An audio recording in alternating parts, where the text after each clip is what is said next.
Good afternoon. My name is Scott Redler, Chief Strategic Officer at T3Live.com. Welcome to today's recap and look ahead. So, big day on Wall Street. You can see the headlines everywhere. Best day since March something or other. French elections are behind us. Active traders didn't know really what to do out of position just in case something went the other way, where all of a sudden, I'm not going to get into the whole election, but basically there was some concerns that the far left individual, I can't even pronounce his name, was going to be in the running, and that would mean that he wants everyone out of the Eurozone, which means certain spreads get broken, certain hedges get screwed, some banks that have correlations get out of whack, and then all of a sudden, that would have been the high volatility spike, which was why the VIX was up so much last week. So by it being the way it is with Macron and Le Pen, basically they're thinking, okay, it's going to be European Union as it is, and that's why you saw the European banks have a huge rally, and you saw our banks play some catch up because all of the relationships that people have been playing for didn't get cracked. Okay, so put that in with the market, and all of a sudden we were up 200 points or so. So here's the thing: as an active trader, which we all are, anyone who watches my show obviously usually has like a 529 or a 401k, puts money in every month, and you're in the market, but really you watch this to see how you could comfortably or responsibly trade the markets for P&L and for alpha. So if you took down your risk into the weekend, it's fine, okay? It happens. We could have been down 300 points, okay? So you can't be upset that you missed the gap up or the free money. If you didn't take the risk, you don't get the reward. There's more than a lot of people who also went out short, so think about how they feel. And they've been actually short since Brexit or short since Trump, and their trading accounts are done. All right, we like to look at the setup and look at old ones also to figure out how to maneuver the new ones in front of us. So, I posted a chart of the consolidation or the digestion above a descending channel after Brexit, after Trump, and maybe where we are now to try and figure out how, if you miss this gap up, who cares? Let's see how we could position in, if things transpire the way we think, in order to benefit from the next move up with some swing longs. So you go right to the chart of the S&P cash real quickly. Here were your descending, trend lines here. This was Brexit. This was the Brexit response, the bounce back. This was your important spot. Here was, the consolidation before Trump was elected. Here's when you broke above, and here was your consolidation spot. So if you take a look right here, okay, and you go like this is when, you had a little bit of time to figure out how you wanted to maneuver. You had the same situation right here, where this was, your break and close above this descending channel here. I don't know how to do this one great. And then you had a new trend. So now fast forward to where we are here, okay, where you have a whole nother wedge type pattern that we've been building for 3 months, and now look how we gapped above it. So here was your unknown, here was your digestion, new highs, here was your unknown, your digestion, and woo, much, much higher. So you take a closer look now. After today, what do you know? Okay, you now know that we have a big pro gap, okay, above this descending trend line. The question is, how long does it take to digest above this, go sideways, and then clear this, if that's going to be the case, to get up to 2,400? That's what we don't know. All we know is today's low. Okay, today's low, 23.69. Just say tomorrow, it opens up flat, trades below this, and closes below this. Who knows? Maybe you get a gap fill. It's not as strong as it could be. Or tomorrow you have another inside day and it holds the gap and has the shorts trapped and doesn't give people a dip to buy, and then the next move above this could take out this point of reference, which is right here. That's 23.78 on its way back to 2,400. So here's what you know. Okay, I am long the spiders. Okay, I bought the spiders early morning and I tried to accumulate it. Wasn't easy. This actually is an out of sequence trade here. I think the low is somewhere around 236, like 60-ish. So we'll see. But now we'll see how much, how long it holds above this to then go towards the highs. Okay. If you look now at certain sectors for clues, the IWM was pretty strong today. IWM, right, not quite back at the highs, but cleared this. So we'll see how long does the IWM digest above today's low. So all you know is today's low is 138.49. Maybe tomorrow it tries to push below, come back above. You got a little red dog reversal entry. Maybe tomorrow it opens up and you're long some because you think it closed well for a new high. So you have to do whatever's comfortable. I would be in tier 1 and then trade around another tier based on the pattern. So if it goes sideways for a few days, then takes this out, maybe you buy more for a trade and hold from here. If it comes in, maybe you reduce a little bit but reclaims it, then all of a sudden you're back in and you have a new point of reference as the moving averages catch up.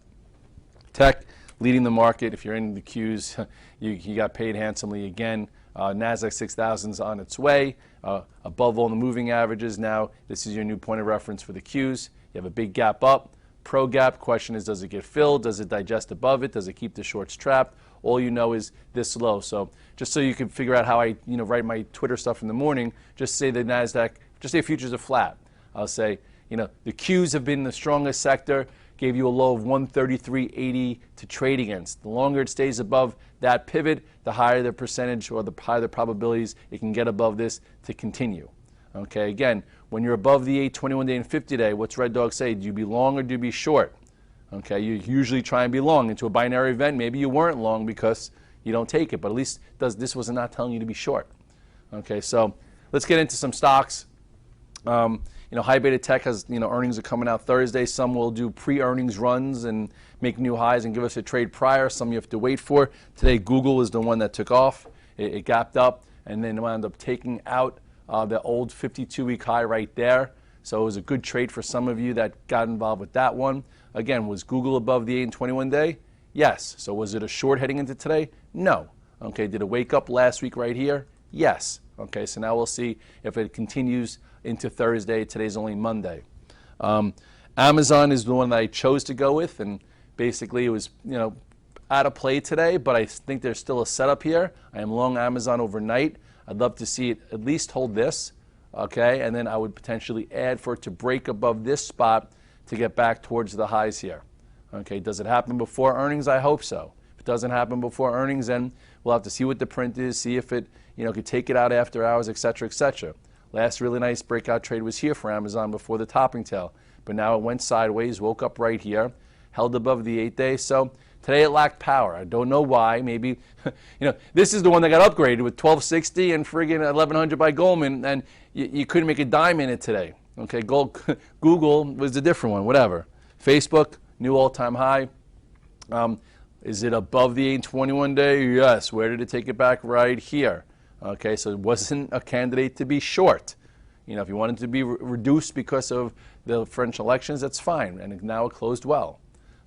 Netflix is kind of in the penalty box. It reported earnings already, didn't really, sell off, but it also didn't have power. Why didn't it have power? Because it already reported earnings and they weren't good enough, and now it's back in repair mode. It couldn't break above this, but still hanging in here. Maybe over time people forget, they start looking towards next quarter, but as of right now, still in the channel, not doing a whole hell of a lot. Some of the Chinese names were strong, even though the Shanghai was down.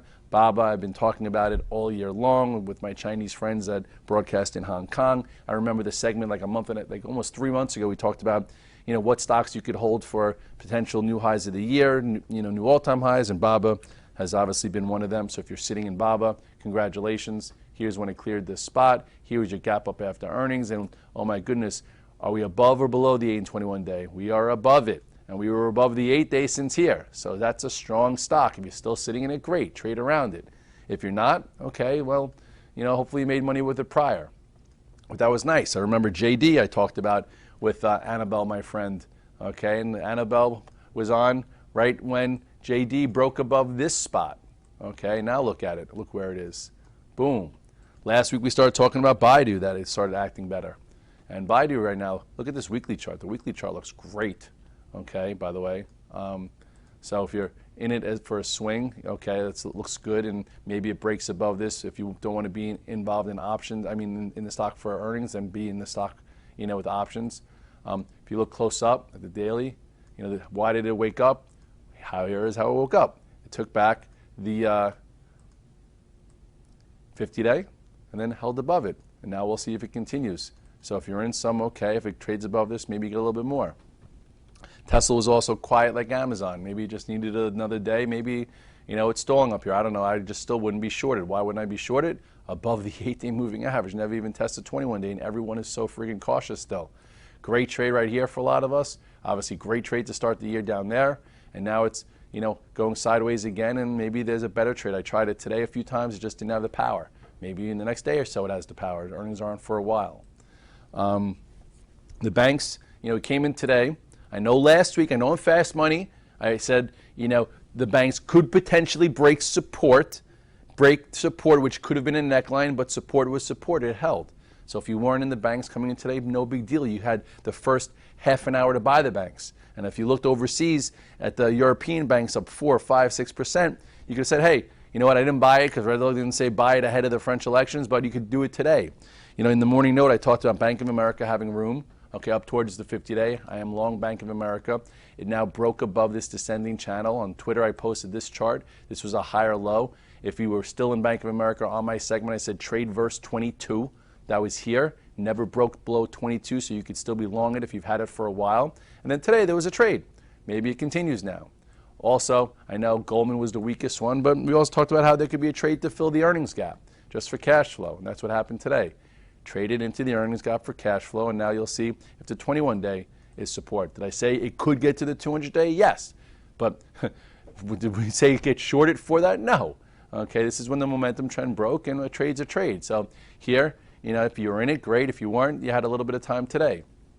XLF also held 2290. That was the level we talked about. So this could be the neckline, or it could be major support. It proved to be major support, not a neckline. Necklines have been the best things to actually buy because since 2012, we haven't had downside follow-through. So now we'll see if it goes sideways and works its way back up to the 50-day. Some guys were looking at some of the infrastructure names like steel. It's coming into resistance. I'd be a little careful coming into here, but maybe it's okay. Those of you who were in Microsoft from Friday because it was so strong, congratulations. Wow, look at that. Microsoft did not care on Friday that there was a French election, closed strong, and now look at it. Boom. That's pretty big. If you guys want a stock for your IRA, I think Intel. Intel is a good stock for your IRA for the next year or so or more. This, to me, 38 is really big, going sideways. I think it could break above that. I don't know if it's this quarter or next quarter, but if you look there, it looks good. You go to your weekly chart on Intel, and it's been coiling for quite some time. Look how long this weekly chart has been in this, down. This was your first wake up, and now it's going again. I do think this could head up towards, I don't know, in the 40s at least. Microsoft, when I had it on my report a few years back, had the same pattern down here. Okay, down here we blue listed it as a buy with that high all the way up there, and now look at it, boom. So go, look at the size of this consolidation for almost, decade plus. Then you had that. I don't think Intel's going to be the exact same, but I think Intel, look at this consolidation, broke above, it's holding again. It could continue. Buybacks, dividends, they bought Mobileye, chips are going to be everywhere. So with that being said, this is your short-term trend. So I'm running out of time here, okay? As of now, we have new points of reference from yesterday, or this morning, I'm sorry, to trade against. I showed you the S&P, I showed you the gap up, the pivot low from today that we could trade against. You could be long tier 1 versus that and then see how it handles that pivot. Maybe it never tested again and we work our way towards 2400. Maybe they play with that gap and they still fill a portion of it but then reclaim that pivot and you could add more that way. Maybe it takes a day, 2, 3 to digest and go. Maybe it just starts to go again tomorrow. We don't know these things. We just have new price discovery today. European markets are at 2017 highs and some all-time highs. S&P cash is 25-30 handles off of that. So if you're trying to catch a move from here to there, you have to have a point of reference to trade it against. NASDAQ's already there. The Russell acted okay. Oil's still kind of broken. And stocks are going to be mixed based on earnings. And we have a hell of a lot of them this week. But those are more closer to Thursday. Hope you had a decent day. Not too frustrated about the big gap up. Don't be frustrated. Figure out a way to participate. Have a good one. I'll see you in the morning. Bye-bye.